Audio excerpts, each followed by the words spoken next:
Dad, if you had just one chance to answer the question I've carried for 20 years, would you take it?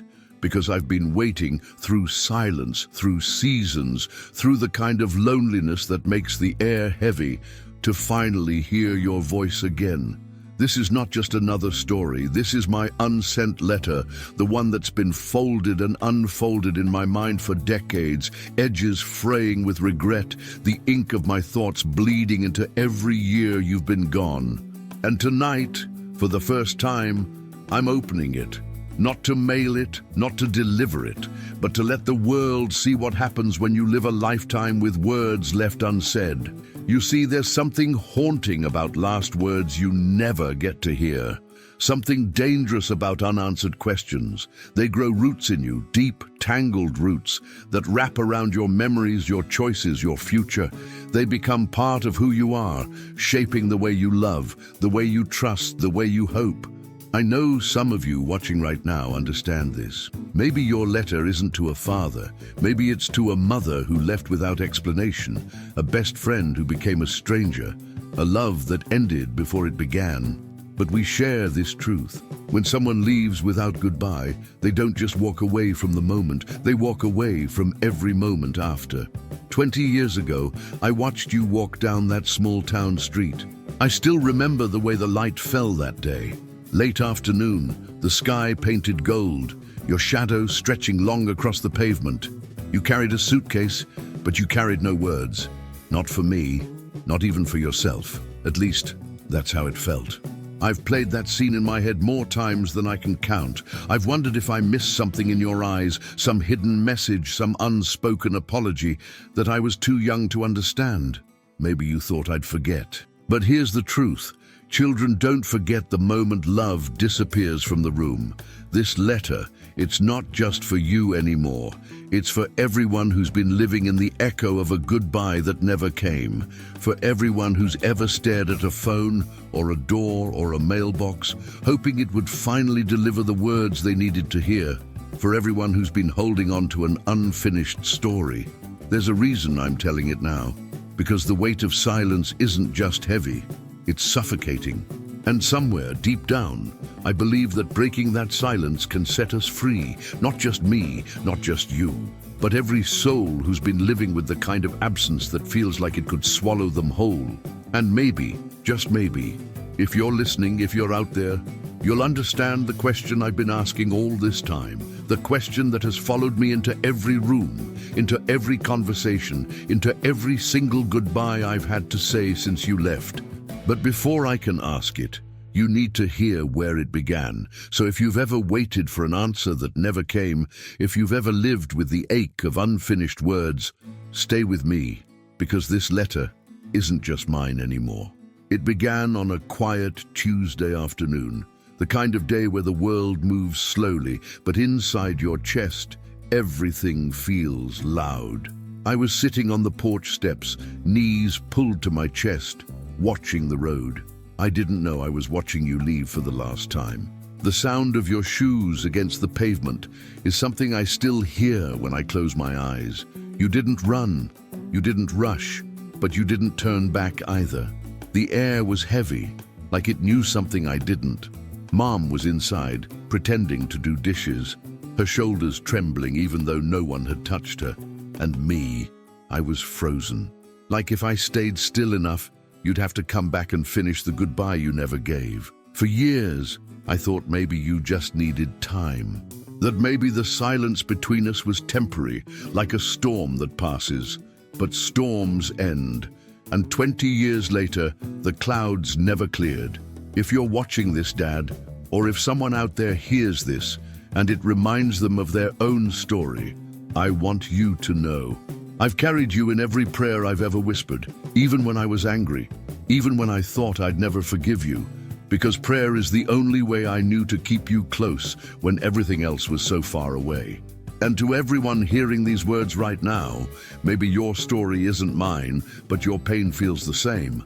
I want to do something different here. In the comments, leave the first name of the person you're still carrying in your heart. Tell me, pray for me, and I will. We will. This isn't just a video. This is a family, and families pray for each other. Let's fill those comments with hope. Let's make this the place where silence is broken, where names are spoken, where stories aren't left unfinished. I will read every name. I will pray over every single one. And if you're reading those names too, pray with me. You never know whose life your prayer might touch. While you're here, take a second to like this video. Not for me, but so this story reaches someone who's been waiting far too long for their own letter. Subscribe if you want to be part of this journey, because there are so many more letters to read, so many more hearts to reach.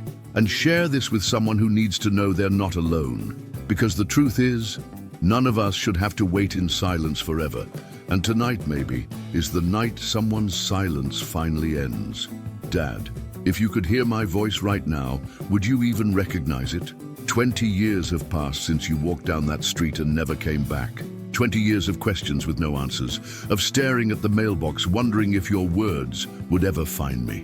And tonight, this letter finally leaves my heart. This is more than just a story. It's one of the unsent letters, the ones that carry the weight of decades, the kind of letter where the last words were never spoken, the goodbye was never given, and the love, if it ever existed, was left unresolved. These are the words left unsaid that have been echoing in my life for 2 decades, shaping the way I see the world, the way I trust, the way I hope. I remember the sound of your footsteps that day. Not hurried, not slow, just steady, like a man walking towards something certain and away from something he'd already decided to leave behind. I was too young to understand it then, but I think part of me knew in that moment that nothing would ever be the same. The street was bathed in late afternoon light, that golden glow small-town America gets right before the sun sinks, and I swear even the air felt heavy, like it knew a secret I wasn't ready to hear. I sat on the porch steps, knees drawn to my chest, clutching a faded photograph from the county fair. You had your arm around me in that picture. We were both smiling. Now, looking back, I wonder if you already knew you were leaving when that photo was taken. The silence you left behind was louder than any argument could have been. At first, I waited for you to come back. Days turned to weeks, weeks into months, and before I knew it, the seasons had cycled through again and again, each one carrying me further away from the sound of your voice. But I never stopped listening for it. I never stopped hoping I'd hear it in the crowd, or in a dream, or maybe even in a letter. Your last words, your apology, your reason. But no letter came, no call, not even a single sentence. And so I learned to live with the weight of unfinished sentences and unasked questions. It's strange how much those questions become part of you. They grow roots in your thoughts, twisting themselves into your choices, into your fears, into your most vulnerable moments. Every goodbye I've said since that day has carried a shadow of the one you never gave me. Every relationship has been haunted by the absence you left. There's a kind of grief that never makes it to the funeral. It lives quietly inside you, tucked away in moments you can't share with anyone who hasn't been there. Some people carry grief for someone who died. I've carried grief for someone still living. That's the cruelest kind of goodbye, the one where the person still walks this earth, but they're a ghost in your story. And I know I'm not alone in this. Maybe you're listening right now, and your letter isn't to a father. Maybe it's to a mother who left, or to the friend who became a stranger, or to the love who never even knew you cared. We are connected by the same truth. When someone leaves without goodbye, they don't just leave the moment. They leave every moment after it too. They take a part of you with them, and you spend years wondering if you'll ever get it back. That's why I'm reading this now. Because some words can't stay buried forever. Some stories have to be told, not because they'll change the past, but because they can set the present free. Maybe, somewhere out there, you'll hear this. Maybe someone you love will hear this and realize it's time to send their own letter, to speak their own last words before it's too late.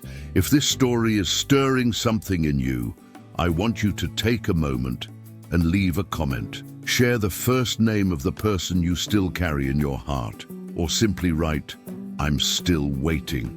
I will read them. I will pray for them. And if you see someone else's comment, pray with me. Let's turn this place into something bigger than just a video. Let's make it a place where silence is broken, where stories are heard, where healing begins. I was 8 years old when that door closed. It wasn't slammed, it wasn't loud. It was quiet, too quiet. The kind of quiet that echoes in your head for years and makes you wonder if maybe you imagined it. But I didn't imagine it. I felt it. I felt the stillness in the air, the way the house seemed to shift, as if it knew it was now holding less than it did the moment before. You didn't say goodbye. You didn't even look back. I remember the sound of your boots against the porch steps, steady and unhurried, and how each step felt like it was taking you further from me, not just in distance, but in every way a person can drift from someone they're supposed to love. I was sitting on the front porch, my shoes untied, clutching a photograph of us at the county fair. It wasn't just any picture, it was my favorite.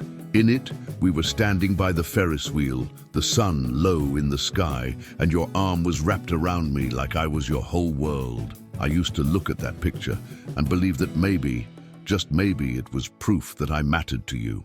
That day on the porch, I held it so tight, my fingers left little creases in the edges. I kept thinking, if I held on hard enough, you might turn around and see me, might change your mind and come back inside. Mom didn't explain, maybe because she didn't know either. She stayed in the kitchen, her back to me, hands in soapy water that didn't seem to move much. I could see her shoulders trembling every so often, like she was trying not to let the weight of the moment collapse on her. But I was just a kid. I didn't understand the weight. I only understood absence. All I had were memories, and I replayed them like they were my favorite episodes of a show that got cancelled too soon. Your laugh when we fed the ducks at the park, the kind of laugh that came from deep inside you, like you forgot for a second to hold it in.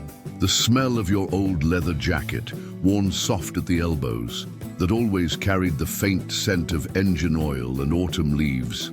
And that one phrase you always said, "I'll be right back." You said it so often it became a promise in my mind, but the truth is, you never were. Over the years, those memories became my letters to you, unsent letters, sealed inside my mind, each one starting with "Dear Dad," and ending with something I never had the courage to say out loud. I'd replay them at night, lying in bed, trying to stitch together the good moments so they would be enough to cover the gaping hole you left behind. But memories don't work like that. They can't replace presence. They can't stand in for the sound of your voice on my birthdays, or your face in the crowd at my school plays, or your hand on my shoulder when I was too nervous to stand on my own. As the years passed, I learned that silence has a sound. It's the space between what was and what will never be. It's the ache in your chest when you realize you've forgotten the exact tone of someone's laugh. It's the way you start talking to them in your head, because that's the only place you can still hear their replies. I used to imagine writing you just one real letter, the kind you have to put in an envelope, the kind that needs a stamp. I'd picture myself walking it down to the mailbox, the same one I checked every day when I was little, hoping for a letter from you. I'd imagine the envelope sliding in, the door closing, the sound of it falling inside like a promise sent into the world. But then I'd freeze, because I never knew where to send it, not really. And maybe deep down, I was afraid that even if I found an address, it wouldn't bring you back. And so, I carried you in the only way I knew how. In memories, in questions, in the invisible ink of all the words left unsaid.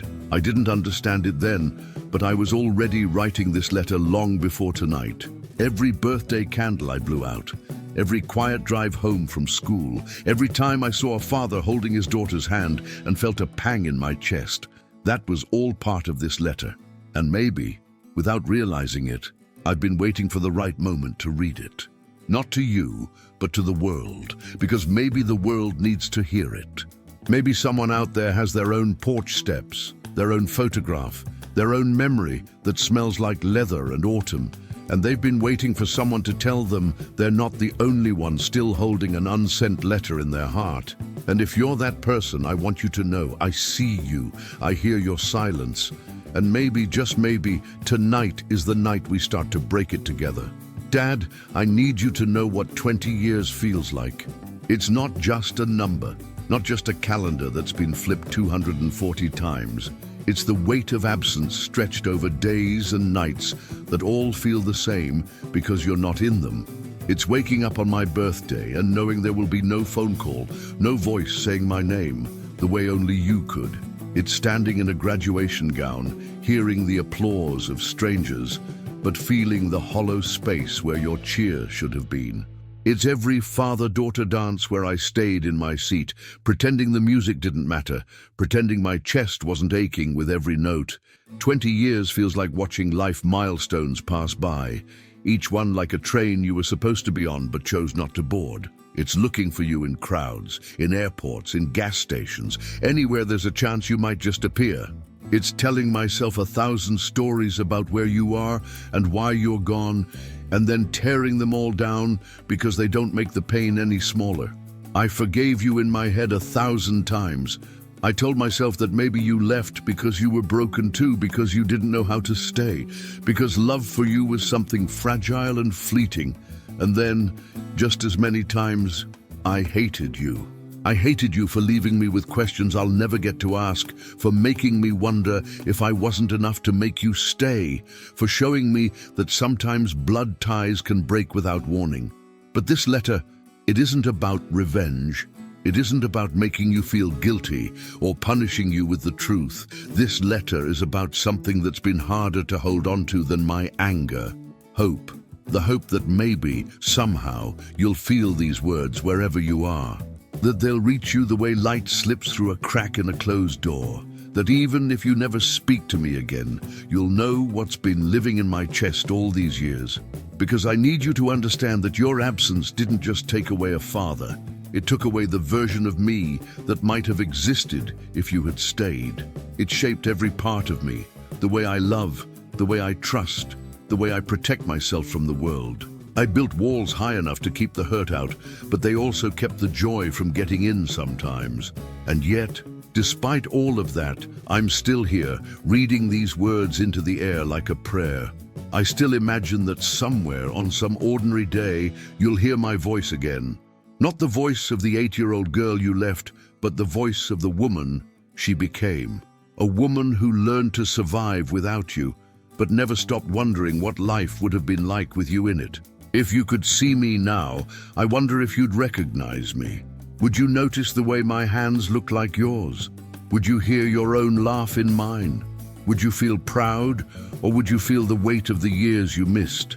I'll never know the answers unless you choose to speak them. Maybe you think too much time has passed, that the bridge between us has collapsed under the weight of 2 decades. But bridges can be rebuilt, even when the foundations are cracked. Sometimes all it takes is one step toward the other side. This letter is my step. And if you're not listening, if you're gone in every way that matters, then maybe this letter will land in the heart of someone else who needs it. Someone who's been carrying their own unsent letter, their own last words, their own unresolved love. Someone who needs to hear that it's okay to speak what's been left unsaid, even if the person you're speaking to never hears it. Because the truth is, silence can feel safe, but it's also suffocating. And tonight, I've chosen breath over silence. If you could write one line to someone who left, what would it be? Leave it in the comments. Write it for yourself. Write it for them. Write it so that maybe, just maybe, you'll start to feel the weight lift, if only a little. And if you see someone else's words there, take a moment to read them. Let them know they've been heard.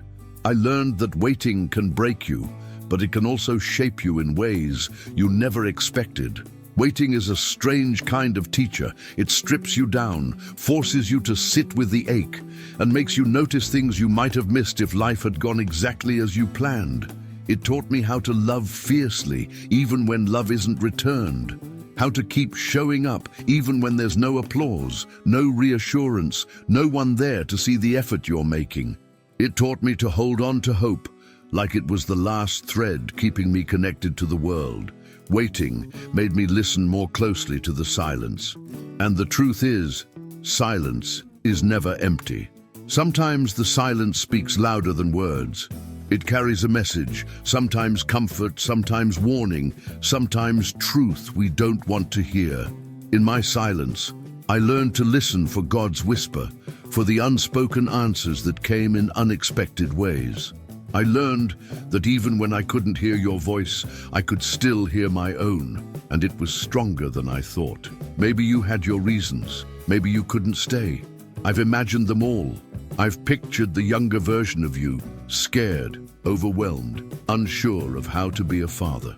I've thought about the possibility that you were dealing with your own pain, your own unsent letters, your own unresolved love, and maybe leaving felt like the only way you knew how to survive. I've tried to make peace with the idea that I may never hear your side of the story, that the chapter where you explain yourself might never be written, and yet I still carry a small space inside me where those words could live if they ever found their way to me. But until that day comes, if it ever does, this letter is my closure. It's the way I tell myself that it's okay to stop waiting for something that might never arrive. It's the way I put the key back in my own hands, so I'm no longer locked in a story that ended a long time ago. And maybe this letter can be someone else's closure too. Maybe someone out there needs to hear they're not alone in their waiting, that their story, however unfinished, still has meaning. I know there's someone listening right now who feels the same hollow ache I've carried. Someone who's sat in the same kind of quiet, who stared at the same unopened door. Maybe your letter isn't to a father. It could be to a mother, a friend, a love you lost before you ever had the chance to tell them what they meant to you. We may not know each other's names, but we know the language of longing, and longing can be a bridge. It connects people who have never met, simply because they've felt the same kind of absence. That's what I want this space to be. A bridge between hearts that have been carrying their own unsent letters. Because sometimes healing doesn't happen in a single conversation or a single moment. Sometimes healing is slow, like a letter taking the long way to reach its destination. I want you to know that it's okay to still feel the weight of what happened. It's okay if forgiveness hasn't come easily. It's okay if some days you feel like you've moved on, and other days it feels like it happened yesterday. There's no right way to heal. There's only your way. And while I can't promise that the pain will disappear, I can promise that you don't have to carry it alone. That's why I'm reading this letter out loud, not just for me, but for you. For everyone who's still waiting, still hoping, still trying to make sense of a story without all the pages. Because when we speak our truth, we give others permission to speak theirs. Maybe this moment right now is your permission. Maybe hearing these words is the sign you've been asking for. The one that tells you it's time to write your own letter, to finally speak the words you've been keeping inside. And if you do, know that there's someone here who will hear them. Someone who will say, I understand, because they've been there too. So if you've been waiting, if you've been holding on to something unsaid, I invite you to share just a piece of it here. Write a single sentence in the comments. Let it be your first step toward letting go, or holding on in a way that doesn't hurt as much. And if you read someone else's words, don't scroll past them. Pause. Let them know they've been heard. Sometimes that's all we really need, to be heard. So Dad, if this letter ever finds you, I want you to picture the little girl you left sitting on the porch all those years ago. Knees pulled to her chest, shoes untied, clutching a photograph like it was the only proof she had that she mattered to you. Now picture her standing in front of you as a grown woman. She's older now, her hands steadier, her voice stronger, but in her eyes, there's still a trace of the child who waited. That girl waited through every season, through summers where the sun felt colder without you, through winters where the silence wrapped itself around her like frost. She waited at birthdays where there was always one empty chair, at school plays where she scanned the crowd for a face that never came, at moments in life where every victory felt just a little incomplete because you weren't there to see it. She learned to stop asking, "When is he coming back?" But she never stopped feeling the hollow space where your presence should have been. Over the years, she built herself from the pieces you left behind. She became someone who could stand in the rain without running for shelter, someone who could walk into a room full of strangers and still hold her head high, someone who could celebrate her milestones even if there was no applause. She learned that surviving isn't about never breaking. It's about breaking and still choosing to get back up. But here's the part you may not understand. She didn't just survive without you. She carried you with her in every step, in every choice, in every hesitation. You were in the way she measured trust, in the way she weighed the risks of love, in the way she prepared herself for people to leave before they ever gave a sign they would. You became the shadow in every goodbye she's ever had to say. And yet here she is, writing this letter, not to wound you, not to curse you, but to free herself, to take back the power that silence stole, to turn the waiting into something else entirely. A message that might not bring you back, but might bring someone else forward. Because here's the truth. This letter isn't just for you. It's for the thousands of hearts listening right now who are carrying their own unsent letters. For the sons and daughters who waited by the phone for a call that never came. For the friends who drifted apart without ever saying why. For the loves that ended before the truth could be spoken. We are all part of the same unspoken conversation, and this letter is proof that it doesn't have to stay silent forever. But this is not the last letter I've been holding. There's another one, and it's different, but just as heavy. It's not about a parent, it's about love. A love so quiet it barely had a voice, yet so deep it changed everything. A love I carried in shadows, in stolen moments, in words I wrote 1,000 times in my mind, but never dared to speak. A love that never even knew I existed in that way. That's the next letter I'm going to read to you. To the love who never knew. This is my confession.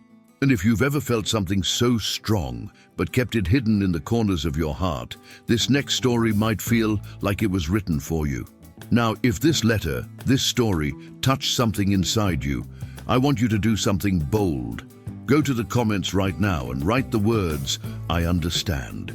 Not just for me to see, but for everyone else here who needs to know they're not alone in their waiting. And if you feel ready, share one line from your own unsent letter. The first sentence, the one that's been trapped inside you. Let's fill this comment section with voices that can't be ignored, with stories that deserve to be heard. If you made it this far, you are part of this. You're not just a viewer.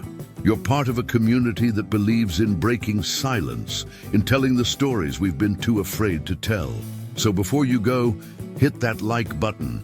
Every like is a signal to YouTube that this story matters, and it will help it find the person who's been waiting far too long for their own letter. And if this is your first time here, subscribe now. This channel is more than just videos. It's a place where letters find their voices, where stories are finally told, and where no one has to carry their pain alone. But don't leave yet. Right now, on your screen, there's another letter waiting, the one I promised you. To the love who never knew. This is my confession. Click it, hear it, feel it. Maybe it's your story too.